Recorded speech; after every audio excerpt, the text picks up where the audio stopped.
اعوذ باللہ من الشیطان الرجیم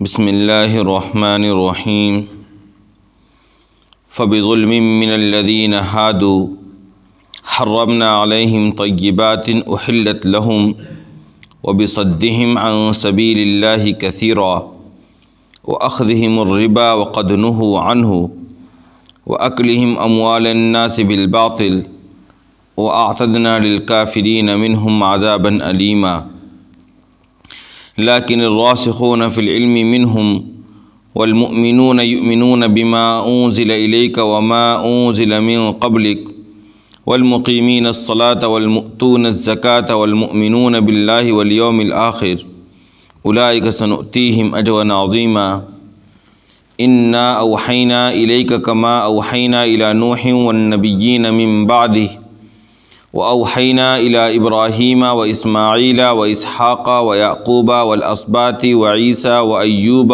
ويونس وهارون وسليمان وآتينا داود زبورا ورسلا قد قصصناهم عليك من قبل ورسلا لم نقصصهم عليك وكلم الله موسى تكليما رسلا مبشرين ومنذرين لئلا يكون للناس على الله حجة بعد الرسل وكان الله عزيزا حكيما لكن الله يشهد بما أنزل إليك أنزله بعلمه والملائكة يشهدون وكفى بالله شهيدا إن الذين كفروا وصدوا عن سبيل الله قد ضلوا ضلالا بعيدا إن الذين كفروا وظلموا لم يكن الله ليغفر لهم ولا ليهديهم طريقا إلا طريق جهنم خالدين فيها أبدا وَكَانَ ذَلِكَ عَلَى اللَّهِ يَسِيرًا۔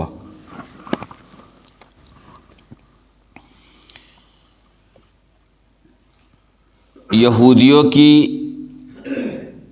مزید زیادتی اور سرکشی کرنے کی وجہ سے ہم نے ان کے اوپر ان پاکیزہ چیزوں کو بھی حرام قرار دے دیا تھا جو پہلے ان کے لیے حلال تھا، اور اس وجہ سے کہ وہ اللہ کے راستے سے بکثرت لوگوں کو روکتے تھے، اور اس وجہ سے بھی کہ وہ لوگ سود لیتے تھے جبکہ ان کو اس سے منع کیا گیا تھا، اور لوگوں کا مال ناحق طریقے سے استعمال کرتے تھے، اور ہم نے ان میں سے انکار کرنے والوں کے لیے دردناک عذاب تیار کر رکھا ہے۔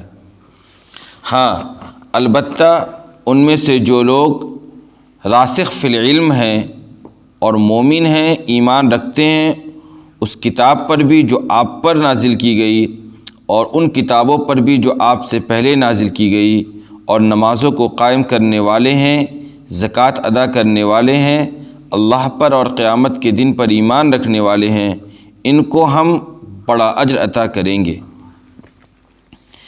یقیناً ہم نے آپ پر اسی طریقے سے وحی بھیجی جیسا ہم نے نوح پر اور ان کے بعد بہت سے انبیاء کرام پر وحی بھیجی تھی، اور ہم نے وحی بھیجی تھی ابراہیم پر اور اسماعیل پر اور اسحاق پر اور یعقوب پر اور یعقوب کی اولادوں پر اور عیسیٰ پر اور ایوب پر اور یونس پر اور ہارون پر اور سلیمان پر، اور ہم نے داؤد کو زبور عطا کیا تھا۔ اور بہت سے ایسے رسول ہیں جن کا قصہ ہم نے آپ کے سامنے بیان کیا ہے اس سے پہلے بھی، اور بہت سے ایسے رسول ہیں جن کے بارے میں آپ کے سامنے قصہ بیان نہیں کیا گیا ہے، اور اللہ نے موسیٰ سے براہ راست ہم کلام کیا تھا۔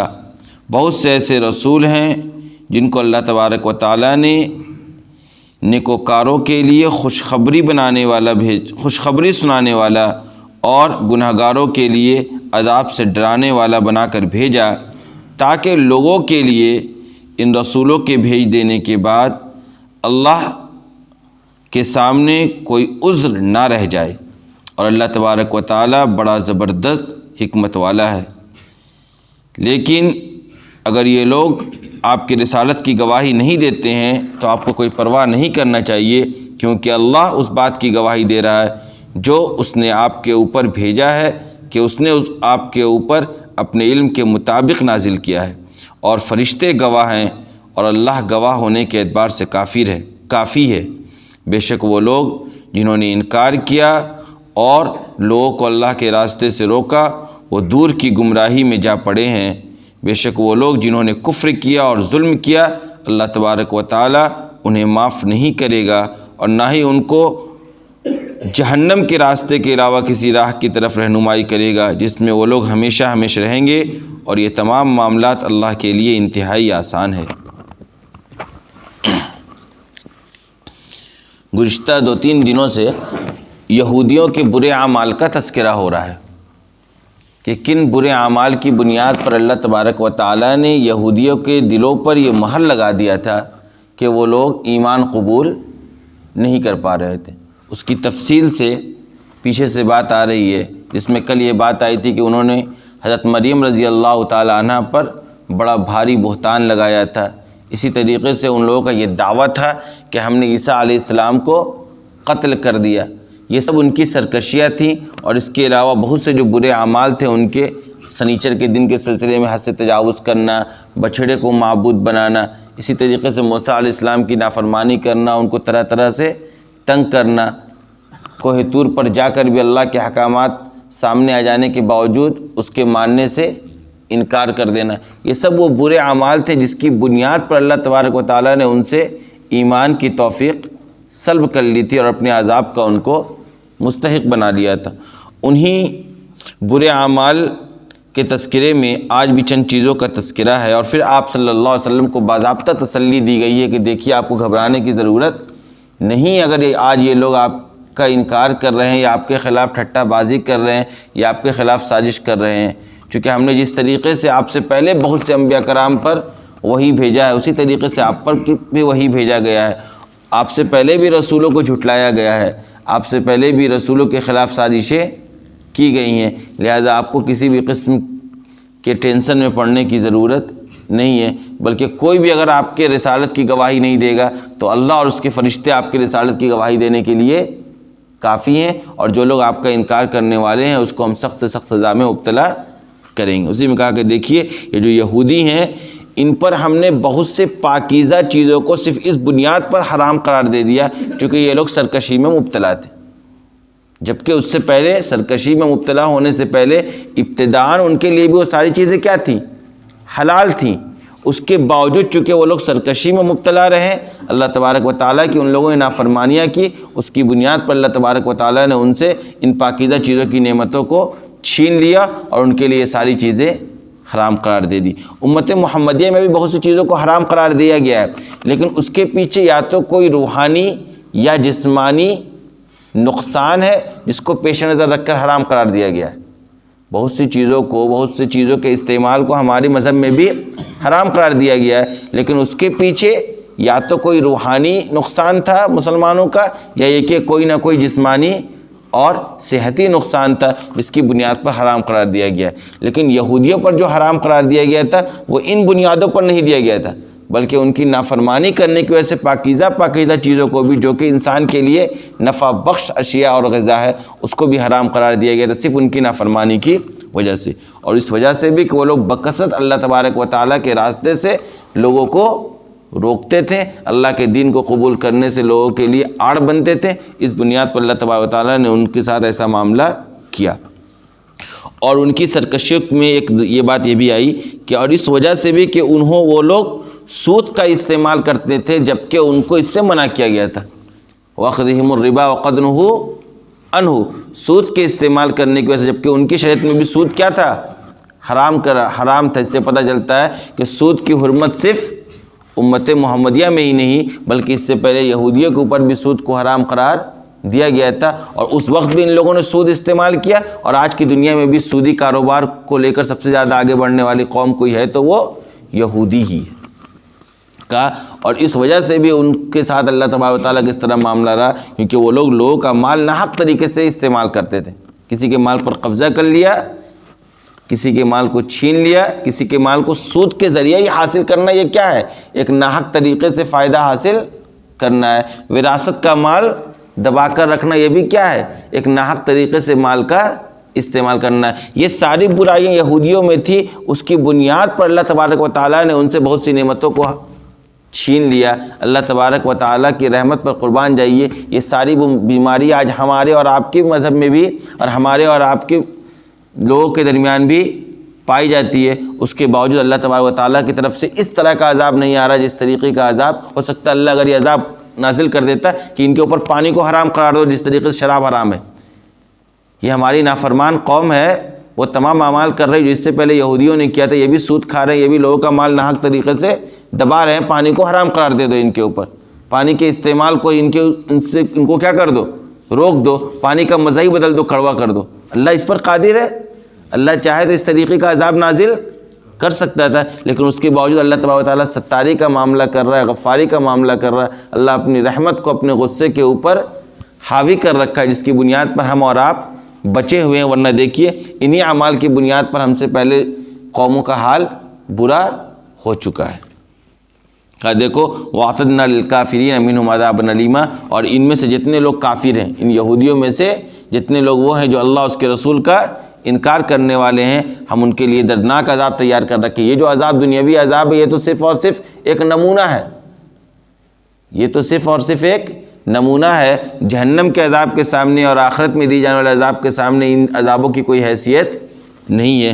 قال البتہ لیکن الراسخون فی العلم منہم والمؤمنون یؤمنون بما انزل الیک وما انزل من قبلک والمقیمین الصلاۃ والمؤتون الزکاۃ والمؤمنون باللہ والیوم الآخر اولئک سنؤتیہم اجرا عظیما۔ لیکن ہاں ایسی بات نہیں ہے، انہی یہودیوں میں سے بعض لوگ ایسے ہیں جیسے عبداللہ ابن سلام رضی اللہ تعالیٰ عنہ، حضرت اسید رضی اللہ تعالیٰ عنہ، اس طریقے سے بہت سے ایسے یہودی علماء تھے جنہوں نے آپ صلی اللہ علیہ وسلم پر ایمان لایا۔ کہا جو لوگ علم کے اندر راسخ ہے، جن کے پاس توریت کا بھی علم ہے، آج قرآن کا علم بھی حاصل کر رہے ہیں، آپ صلی اللہ علیہ وسلم کی احادیث کو بھی محفوظ کر رہے ہیں، ایسے لوگ جن کا ایمان اللہ پر ہے، آپ پر نازل کردہ کتابوں پر ہے، آپ سے پہلے بھی جتنی کتابیں نازل کی گئیں ان پر بھی جن کا ایمان ہے، جو نمازوں کو بھی قائم کرتے ہیں، زکوٰۃ بھی ادا کرتے ہیں، اللہ اور آخرت کے دن پر ایمان بھی رکھتے ہیں، اولئک سنؤتیہم اجرا عظیما، ان لوگوں کو ہم عنقریب بڑا اجر عطا کریں گے اور ان کو ہم جنت کا مستحق بنائیں گے۔ یعنی یہودیوں میں بھی جو لوگ نیکوکار ہیں، جن کا ایمان دیگر مسلمانوں کی طرح ہے، جو اللہ کے رسول کی رسالت کا اقرار کرتے ہیں، اپنی کتابوں میں جن لوگوں نے آپ صلی اللہ علیہ وسلم کے بارے میں پڑھ رکھا تھا، وہ تمام صفات جنہوں نے آپ صلی اللہ علیہ وسلم کے اندر دیکھا اور اس کی گواہی دی، آپ صلی اللہ علیہ وسلم کی رسالت کا اقرار کیا، ان لوگوں کو اللہ تبارک و تعالیٰ محروم نہیں کریں گے، بلکہ ان کو بھی اللہ بڑا اجر عطا کریں گے۔ اسی بات کا دیکھو اے نبی، ہم نے آپ کے اوپر جو وحی بھیجی ہے یہ کوئی نئی بات نہیں ہے، بلکہ آپ سے پہلے بھی ہم نے بہت سے انبیاء کرام پر وحی بھیج رکھی ہے، اور ان وحیوں کو بھی ان لوگوں نے اللہ کا معجزہ مانا اور اس کی بنیاد پر ان نبیوں کی رسالت کا ان لوگوں نے اقرار کیا ہے۔ عیسیٰ کو تو مانتے تھے نا، یہ موسیٰ علیہ السلام کو مانتے تھے، عیسیٰ علیہ السلام کو مانتے تھے، ان سے پہلے ابراہیم علیہ السلام کو مانتے تھے، حضرت یعقوب کو مانتے تھے۔ یعقوب کی تو پوری کی پوری اولاد ہے، بنی اسرائیل پوری کی پوری جو اولاد ہے وہ کس کی ہے؟ حضرت یعقوب کی ہے۔ حضرت یعقوب کی رسالت کا اقرار کرتے تھے، حضرت اسماعیل علیہ السلام کا، اسحاق علیہ السلام کا، یونس علیہ السلام کا، حضرت ہارون علیہ السلام کا، حضرت سلیمان علیہ السلام کا، حضرت داؤد علیہ السلام کا، تمام کی رسالت کا انکار تھا۔ تو آخر آج آپ صلی اللہ علیہ وسلم کی رسالت کا انکار کیوں کر رہے ہیں؟ تمام کی رسالت کا اقرار تو یہ بھی کرتے تھے ان سے پہلے، ان پر بھی ہم نے وحی بھیجی تھی، اسی طریقے سے ہم وہی آپ کے اوپر بھی بھیج رہے، کوئی نئی بات تو ہو نہیں رہی۔ لہذا ہونا کیا چاہیے تھا کہ یہ آپ کی رسالت کا اقرار کرتے، نہ یہ کہ انکار کرتے، لیکن یہ لوگ صرف اور صرف ضد اور ہر دھرمی کی بنیاد پر انکار کر رہے ہیں، صرف اور صرف بغض اور حسد اور اناد کی بنیاد پر انکار کر رہے ہیں، جس کی تفصیل میں نے کئی مرتبہ پہلے کہی۔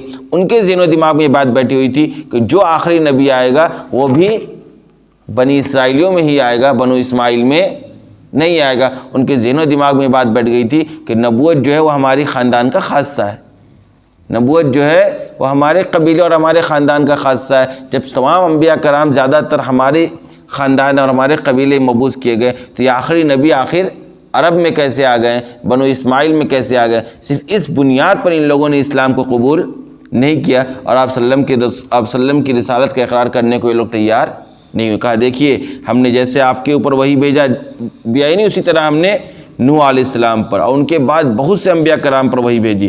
ہم نے ابراہیم پر، اسماعیل پر، اسحاق پر، یعقوب پر، پھر یعقوب کی اولادوں میں بہت سے انبیاء کرام آئے، ان سب پر، عیسیٰ پر، ایوب پر، یونس پر، ہارون پر، سلیمان پر، ان تمام پر ہم نے کیا کر رکھا ہے؟ پہلے وہی بھیج رکھی ہے۔ ان تمام کو بھی ہم نے رسالت کے اہم عہدے سے سرفراز کر رکھا تھا۔ اور ان سب کا رب بھی کون ہے؟ میں ہی ہوں۔ ان سب کا رب بھی میں ہوں۔ یہ ساری باتیں اللہ تبارک و تعالیٰ بیان کر رہے تاکہ یہودیوں کا دماغ ٹھکانے لگے اور وہ آپ صلی اللہ علیہ وسلم کی رسالت کے اقرار کرنے کے لیے تیار ہو جائے گا۔ وَآتَيْنَا دَاوُدَ زَبُورًا، اور داؤد کو بھی جو زبور ملی تھی وہ بھی ہم نے عطا کر رکھی تھی۔ یعنی اس سے پہلے بھی جو لوگ کتاب لے کر آئے وہ تمام کتاب کو بھیجنے والی ذات کون ہے؟ میں ہی ہوں، میرے علاوہ کہیں اور سے کسی کے اوپر کتاب نازل نہیں ہوئی۔ کہا یہ تو وہ رسول ہے جن کے بارے میں ہم نے آپ کے سامنے بیان کیا۔ یعنی بہت سے ایسے رسول ہیں جن کا تذکرہ قرآن کے اندر ہوا ہے۔ وَرُسُلًا قَدْ قَصَصْنَاهُمْ عَلَيْكَ مِن قَبْلُ وَرُسُلًا لَمْ نَقْصُصْهُمْ عَلَيْكَ۔ اور حقیقی بات یہ ہے کہ بہت سے ایسے رسول گزرے ہیں جن کا قصہ قرآن نے بیان کیا ہی نہیں ہے، جن کے واقعات کا تذکرہ آپ صلی اللہ علیہ وسلم کے سامنے کیا ہی نہیں ہے۔ مطلب یہ کہ بہت سے انبیاء کرام گزرے۔ روایات سے ثابت ہے کہ تقریباً 1,24,000 انبیاء کرام مبعوث ہوئے، بلکہ ایک روایت سے بھی ثابت ہے تقریباً 2,000 انبیاء کرام مبعوث ہوئے، 2,00,000 انبیاء کرام مبعوث ہوئے۔ تو اتنے انبیاء کرام سب کا تذکرہ تو قرآن کے اندر ہے نہیں۔ آری بات سمجھ میں؟ لہذا جن لوگوں کا تذکرہ ہم نے کیا ہے اس پر تم بھی ایمان رکھتے ہو، اور تم بھی جانتے ہو کہ اس سے پہلے بہت سے تمہارے خاندانوں میں بھی بہت سے انبیاء کرام اور بہت سے رسول گزرے ہیں۔ جس طریقے سے ان کے وحی بھیجی ہوئی کتابوں پر اور ان پر نازل کردہ کتابوں پر تم لوگوں نے ایمان لایا، ان کے معجزات کا تم نے اقرار کیا، اس طریقے سے چاہیے تھا کہ تم بھی کس کا اقرار کرتے؟ آپ صلی اللہ علیہ وسلم کا اقرار کرتے۔ کہا رسلا مبشرین و منذرین، یہ تمام جو رسولوں کو بھیجا، یہ اتنا بڑا نظام چلا انبیاء کرام کو مبعوث کرنے کا، وہ کیوں چلا؟ وہ اس کی حقیقت اللہ تبارک و تعالیٰ نے اس آیت کریمہ میں بتلائی کہ دیکھو رسلا مبشرین و منذرین لئلا یکون للناس علی اللہ حجۃ بعد الرسل۔ یہ جو ہم نے بہت سے رسولوں کو بھیجا ہے خوشخبری دینے والا اور ڈرانے والا بنا کر۔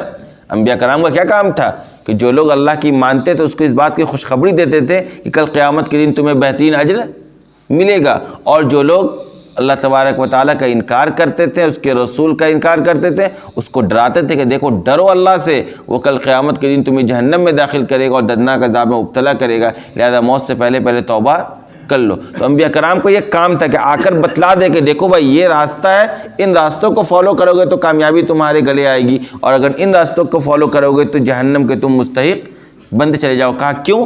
لئلا یکون للناس علی اللہ حجۃ بعد الرسل، تاکہ انبیاء اور رسولوں کو بھیجنے کے بعد پھر لوگوں کے پاس اللہ کے سامنے کوئی عذر پیش کرنا باقی نہ رہ جائے۔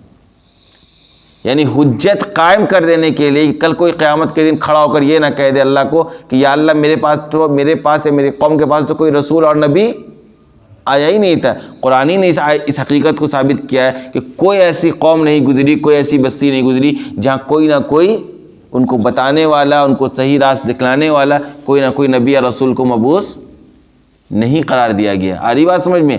اور اس بھیجنے کا بنیادی مقصد کیا ہے؟ تاکہ کل قیامت کے دن کسی کے پاس کوئی عذر باقی نہ رہ جائے انکار کرنے کا، کہ ہم نے آپ کی وحدانیت کا اقرار اس بنیاد پر نہیں کیا چونکہ ہمیں کوئی بتانے والا ہی نہیں تھا، یہ عذر چلنے والا نہیں ہے۔ اللہ تبارک و تعالیٰ نے مکمل طریقے سے، آج بھی یہ دنیا یہ نہیں کہہ سکتی ہے کہ ہم اسلام سے ناواقف ہیں۔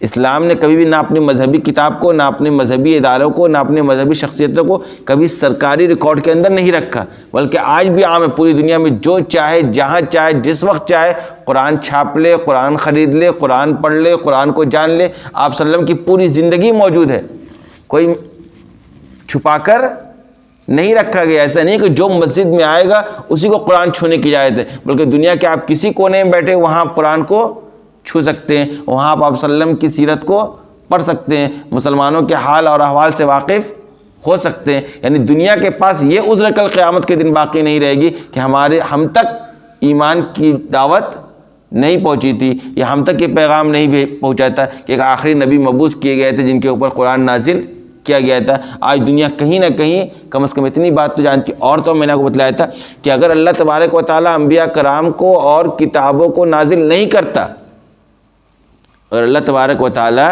انبیاء کرام کو مبعوث نہیں کرتا، کوئی کتاب نازل نہیں کرتا، اس کے باوجود پر بھی بندے کے اوپر یہ بات لازم تھی کہ وہ اپنے ذہن و دماغ سے، اپنے عقل سے دنیا کے احوال پر، آسمان و زمین پر، اللہ تبارک و تعالیٰ کی قدرت پر غور و فکر کر کے اللہ تبارک و تعالیٰ کی وحدانیت کا اقرار کرتا۔ یعنی اس کے باوجود بھی انسان معذور نہیں تھا، چونکہ دنیا کا یہ پورا نظام چل رہا یوں ہی نہیں چل سکتا ہے. یوں ہی روزانہ ٹائم پر سورج کا نکل جانا، ٹائم پر سورج کا ڈوب جانا، بالکل موسم سرما کا، موسم گرما کا، برسات کے موسم کا اپنے اپنے وقت پر آنا، وقت پر جانا، جنوری میں ٹھنڈ کا ہی لگنا، جون اور جولائی میں گرمی کا لگنا، یہ اتفاق سے نہیں ہو رہا ہے. یہ ساری چیزیں اتفاق سے نہیں ہو رہی. زمین جو پیداوار دے رہی ہر سال، غلہ اگ رہا ہے، یہ اتفاق سے نہیں ہو رہا ہے. ہم اور آپ جو ہوا کو محسوس کر رہے ہیں، یوں ہی اتفاق سے نہیں ہو رہا ہے. سب کے پیچھے ایک نظام ہے جو چل رہا ہے، ایک طاقت ہے جس کا اثر ہے، ایک قدرت ہے جس کے یہ مناظر ہیں. آ رہی بات سمجھ میں؟ تو اس کے باوجود بھی بندے کو اوپر کیا لازم تھا کہ اپنے عقل سے غور و فکر کر، کیونکہ اللہ نے عقل کی نعمت سے نوازا ہے. اللہ نے عقل کی نعمت سے نوازا. آپ نے عقل کو دوڑایا اور غور کیا تو دنیا میں طرح طرح کی ایجادات آپ نے کر رکھی ہے. آج کی دنیا غور کرے اپنی ایجادات پر تو انہی ایجادات پر غور کر کے وہ ایمان قبول کر لے. آخر اللہ تبارک و تعالیٰ نے کیسا عقل عطا فرمایا ہے کہ آپ دیکھیے آج کی دنیا کو کہاں سے کہاں دنیا پہنچی ہوئی ہے. ہم اور آپ کیا کیا چیزیں نہیں ایجاد کیا، کیا کیا دنیا ہم نے نہیں دیکھا، کس کس دنیا کونے تک ہم نہیں پہنچے. یہ عقل کا ہی تو نتیجہ ہے. جب یہ عقل یہ سارا کام کہاں سے کر رہا ہے؟ آخر عقل کے اندر اتنی صلاحیت، اتنی طاقت کہاں سے آئی؟ اتنا غور و فکر کرنے کی صلاحیت عقل کے اندر کہاں سے پیدا ہوئی؟ اس کے پیچھے بھی ایک طاقت ہے جس کا کام چل رہا ہے. لہذا اللہ تبارک و تعالیٰ نے جب رسولوں کو بھیج دیا اور انبیاء کرام کو اور کتابوں کو نازل کیا تو یہ آپ سمجھیے کہ اللہ تبارک و تعالیٰ کا اپنے بندوں کے ساتھ مزید کرم ہوا، مزید کرم ہوا. اور اس کے بعد بھی اگر کوئی ایمان قبول نہیں کرتا ہے تو پھر وہ کل اللہ کے سامنے کسی طرح کا عذر پیش نہیں کر پائے گا. کل صرف اور صرف اس کو خسارہ کا ہی سامنا کرنا پڑے گا. کہا دیکھیے وکان اللہ عزیز حکیم، اللہ بڑا زبردست اقدار والا بھی اور بہت بڑا حکمت والا بھی ہے. لیکن کہا دیکھیے ان تمام چیزوں کے ہونے کے باوجود بھی اگر یہودی مان کر دینے کو تیار نہیں ہے تو آپ کو گھبرانے کی ضرورت نہیں. کیوں؟ لیکن اللہ یشہد بما انزل الیک انزلہ بعلمہ والملائکۃ یشہدون کفی باللہ شہیدا، کہ اللہ تبارک و تعالی گواہ اس بات کا کہ اس نے اپنے علم کے مطابق آپ کے اوپر کتاب کو نازل کیا ہے، اور فرشتے گواہ ہیں، اور اللہ گواہ ہونے کے اعتبار سے کافی ہے. پوری دنیا منکر ہو جائے آپ صلی اللہ علیہ وسلم کی، پوری دنیا آپ کے خلاف کھڑے ہو جائے، کوئی فرق پڑنے والا نہیں ہے. کیونکہ اللہ جس کے ساتھ ہے اور اللہ جس کا گواہ ہے اس کو اس طرح کے بندوں کی گواہی کی ضرورت ہی نہیں ہے. کہا لیکن جان لو جو لوگ انکار کریں گے اور جن لوگوں نے اللہ کے راستے سے لوگوں کو روکا ہے، یہ لوگ دور کی گمراہی میں جا پڑے ہیں، اور کفر کرنے والوں، ظلم کرنے والوں کو نہ اللہ معاف کرے گا اور نہ ان کو اب جہنم کے علاوہ کوئی اور راستہ دکھلائے گا. اس کی حقیقت میں نے آپ کو بتلائی تھی کہ اللہ تبارک و تعالی جو کہہ رہا ہے کہ لم یکن اللہ لیغفر لهم ولا لیہدیہم طریقا، کہ اللہ ایسے لوگوں کو معافی نہیں کرے گا. اس کی بنیادی وجہ یہ ہے کہ چونکہ یہ لوگ برے عمل میں اتنا آگے گزر گئے ہیں، اس کی وجہ سے ان لوگوں نے اس بات کا اپنے آپ کو مستحق بنا لیا ہے کہ اللہ تبارک و تعالیٰ ان کو معاف نہ کرے. ورنہ اللہ تو معاف کرنے والی ذات ہے، اللہ تو رحم کرنے والی ذات ہے. اللہ کی تو خاص صفت ہے غفور الرحیم. قرآن کریم میں بار بار آپ جا کے دیکھیں گے کہ کیا ملتا ہے آپ کو، ان اللہ غفور الرحیم، ان اللہ کان غفور الرحیم. ہر جگہ غفور الرحیم کی صفت کا تذکرہ ہے، اسی بنیاد پہ کہ اللہ معاف کر جاتا ہے. لیکن یہ جو معاف نہیں کیا جائے گا ایسے لوگوں کو، چونکہ یہ لوگ بدعملی میں اتنا آگے نکل گئے. کہا ان کو بس ایک ہی ٹھکانہ اب رہ گیا، کیا؟ الا طریق جہنم، اب جہنم ان کا ٹھکانہ ہے، جہنمی ان کا راستہ ہے. خالدین فیہا ابدا، اس میں یہ لوگ ہمیشہ ہمیش رہیں گے. اور یہ نہ سمجھے کہ یہ ساری باتیں ہو رہی ہیں بس یوں ہی ہوا ہوائی ہے. وکان ذلک علی اللہ یسیرا، یہ سارے معاملات کیا ہیں اللہ کے لیے انتہائی آسان ہے. یعنی اللہ کے لیے بندوں کا فیصلہ کرنا، جنتیوں کو جنت میں ڈالنا اور جہنمیوں کے لیے جہنم کا فیصلہ کر دینا، اور تمام کا حساب و کتاب بالکل چند سیکنڈ کے اندر کر دینا، یہ سب کیا اللہ کے اوپر انتہائی آسان ہے. بندہ کے لیے کوئی کام مشکل ہو سکتا ہے، اللہ کے لیے کوئی کام مشکل نہیں ہے. سارا کا سارا کام اللہ کے اوپر کیا ہے؟ آسان ہے. اللہ تبارک و تعالی ہم سب کی حفاظت فرمائے. آخر